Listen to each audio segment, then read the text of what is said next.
By noon, the apartment was full of sunlight, but Mara stood in the doorway like she had brought a storm inside with her. My keys were still in my hand, my shirt still smelled faintly of coffee and someone else's perfume, and I was smiling like a fool because, for the first time in years, I thought maybe life was finally giving me something gentle. Then Mara looked at me from the kitchen, her eyes red, her fingers wrapped so tightly around a mug that I thought it might crack, and she said, "She can't love you like I do." In that one sentence, the whole room changed. The sunlight became too bright, the silence became too loud, and the girl who had been my roommate, my best friend, my emergency contact, suddenly became the person who had been quietly breaking her own heart right in front of me. Before this story goes any further, if you believe in kindness, second chances, and the kind of love that waits silently until it finally finds the courage to speak, please like this video, comment your thoughts, share it with someone who needs hope today, and subscribe to Ancient Truth. I didn't answer her right away. I couldn't. There are moments in life when your heart understands something before your mind is ready to admit it, and that was one of them. Mara and I had lived together for almost 3 years in a small third-floor apartment above a bakery that made cinnamon rolls every morning. We had met when I was 27, exhausted from a failed engagement, drowning in bills, and pretending I was fine because pretending was cheaper than therapy. She had answered my ad for a roommate with a single suitcase, a cracked phone screen, and a smile that looked practiced but tired. Her full name was Mara Vey, and she had the strange gift of making broken places feel less lonely. On the day she moved in, she taped a handwritten note to the fridge that said, "This home deserves laughter." I remember laughing at it because the place had peeling paint, noisy pipes, and a bathroom door that only locked if you kicked it twice. But somehow, little by little, she was right. Back then, I was Niven Cross, a man who believed love was mostly timing and disappointment.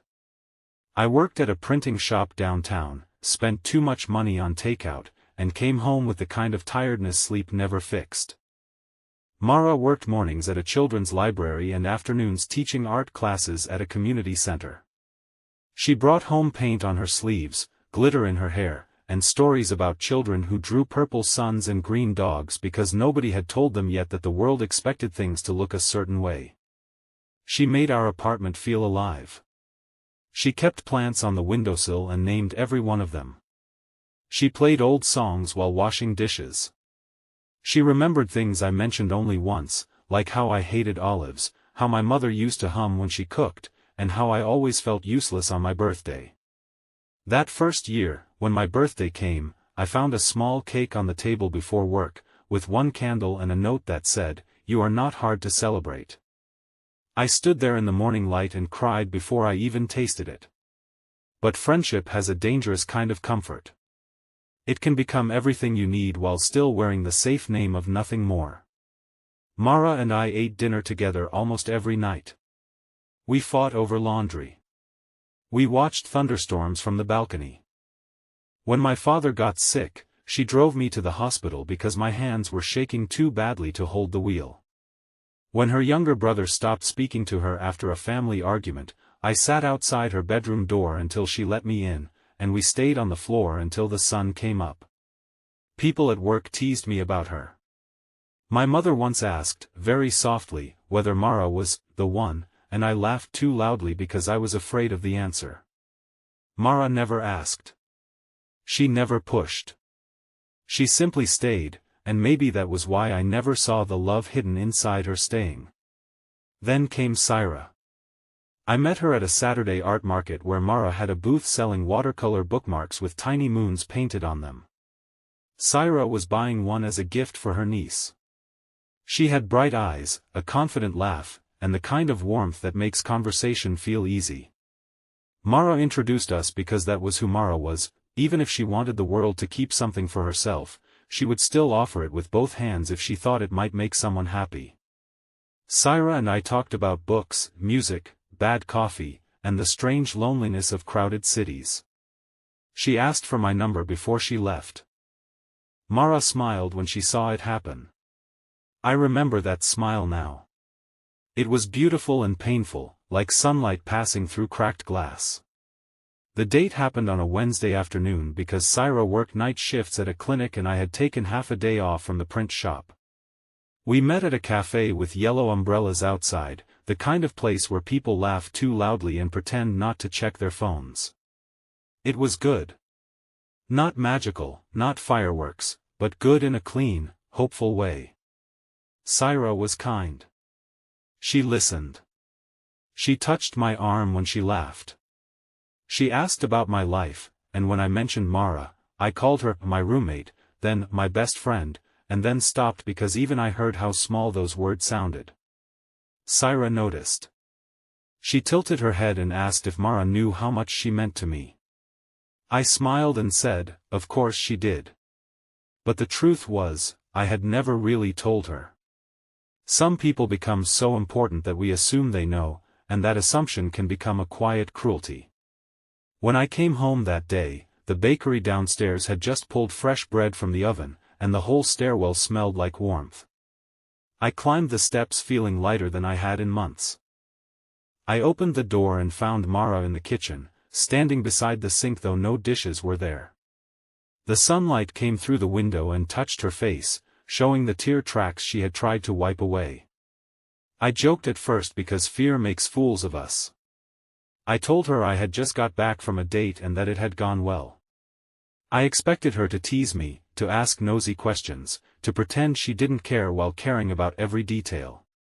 Instead, she looked at me like she had finally reached the edge of something she could no longer survive, and then she said those words that split my life in two. She can't love you like I do. I still remember the sound of the refrigerator humming. I remember a car horn outside. I remember how Mara looked down immediately after saying it, as if the sentence had escaped from a locked room inside her and now she was ashamed of the damage it might cause. I whispered her name, and she shook her head, trying to smile, trying to rescue me from the weight of her confession. She said she was sorry. She said she shouldn't have said it. She said she didn't want to ruin anything, didn't want to trap me, didn't want me to feel guilty for being happy. But every word came apart in the air because the truth had already arrived, and once truth enters a room, it does not politely leave. I asked her how long. She laughed once, but there was no humor in it. She said she didn't know when it started, only when she stopped pretending it hadn't. Maybe it was the night my father survived surgery and I fell asleep in the waiting room with my head on her shoulder. Maybe it was the morning I fixed her bicycle in the rain so she wouldn't miss her library shift.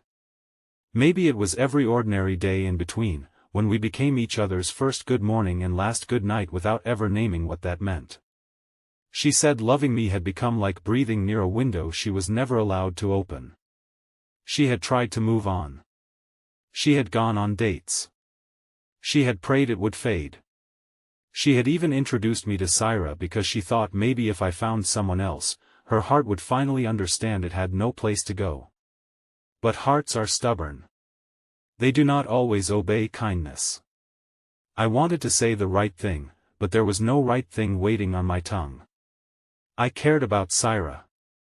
I respected her. But what I felt for Mara was older, deeper, and far more frightening because it had grown roots in places I had stopped checking. I thought about every time Mara had left soup outside my door when I was sick. Every time she had sat beside me in silence because she knew advice would only make the hurt louder. Every time I had looked around during a good moment to see whether she was laughing too. Maybe love had been there all along, wearing house slippers, carrying grocery bags, paying half the rent, asking whether I had eaten. Maybe I had missed it because it did not arrive like thunder. It arrived like daylight, slowly, every morning, until I forgot the room had once been dark. But fear is a cruel witness. I stepped back instead of forward. I told Mara I needed time.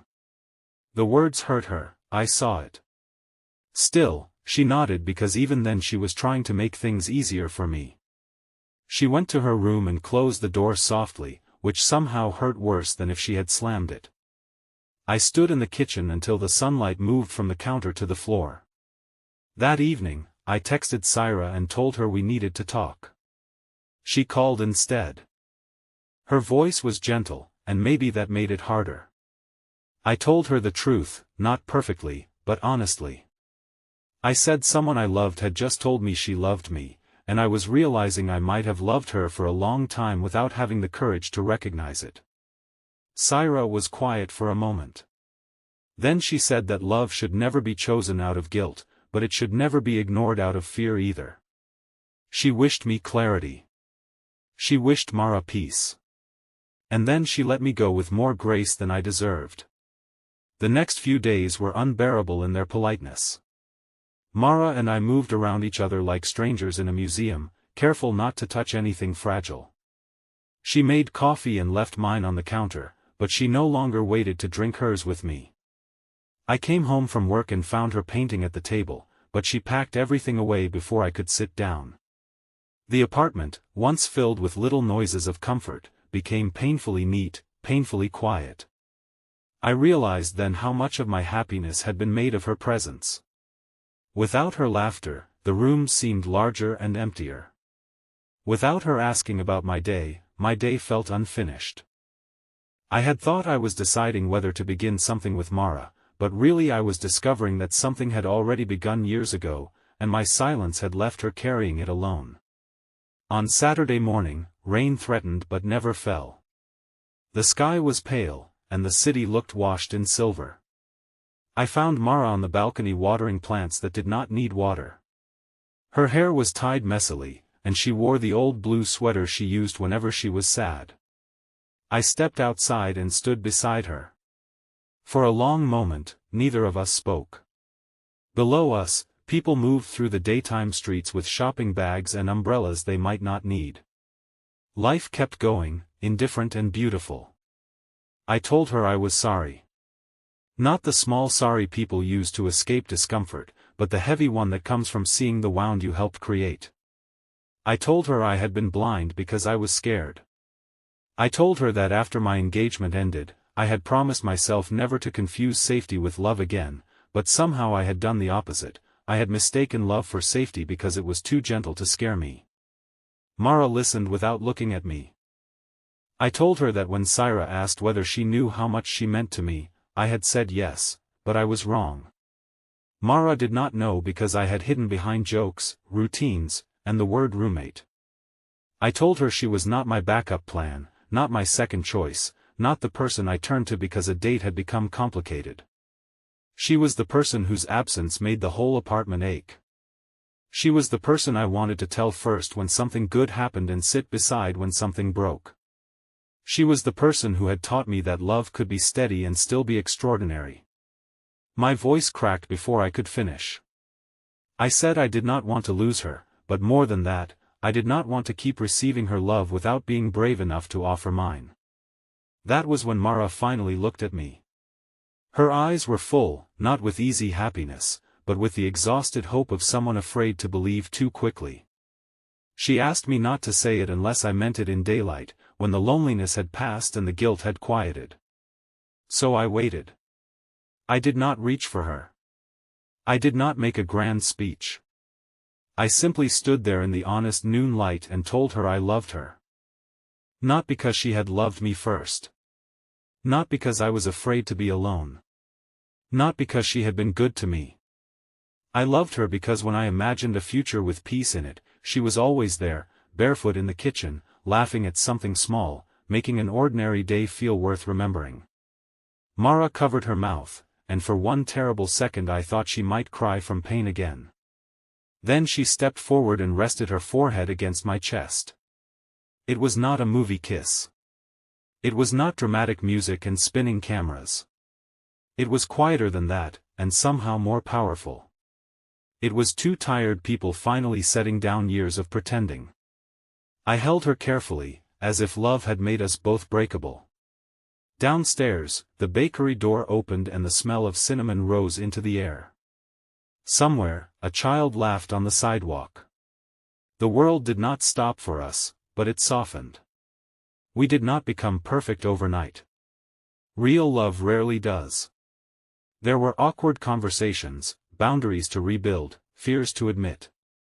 Mara confessed that part of her was terrified I would wake up one morning and regret choosing her. I confessed that I was afraid I would hurt her simply by being human and imperfect. We talked about Cyra with respect, because kindness should not be erased just because it was not the final chapter. We learned how to date after already knowing each other's worst habits. Our first real date was not fancy. It was a walk through the daytime market where we bought peaches, old books, and a tiny clay bird Mara insisted looked like me. We laughed until the fruit seller smiled at us like he knew something we were still learning. Months later, Mara moved out of the smaller bedroom and into mine, though she kept her old room as a studio filled with paints, plants, and unfinished canvases. The fridge note stayed where she had taped it years before. This home deserves laughter. One morning, while sunlight spilled across the kitchen floor, I watched her burn toast and sing off-key, and I understood something I wish I had known sooner. Love is not always the person who appears suddenly and makes your heart race. Sometimes love is the person who stays when your life is boring, broken, unpaid, and uncertain. Sometimes it is the one who remembers your birthday, saves the last cinnamon roll, waits outside hospital rooms, and loves you quietly enough that you mistake their devotion for air. If this story touched your heart, please like the video, share it with someone who believes love can arrive softly, and subscribe to Ancient Truth for more emotional stories about hope, healing, and second chances. Special request: comment "Daylight Love" if you believe the right heart can wait patiently and still shine. Years later, when people asked how Mara and I fell in love, she always smiled first, because she liked to say I was the last person in the apartment to find out. And maybe she was right. Maybe everyone else had seen it in the way I saved her a seat, in the way she knew my sadness before I spoke, in the way our lives had quietly braided together until pulling them apart would have hurt more than telling the truth. But I am grateful for that bright afternoon, for the date that ended something before it began, for the sentence Mara was brave enough to say through tears. Because sometimes the words that frighten us most are the ones that finally bring us home.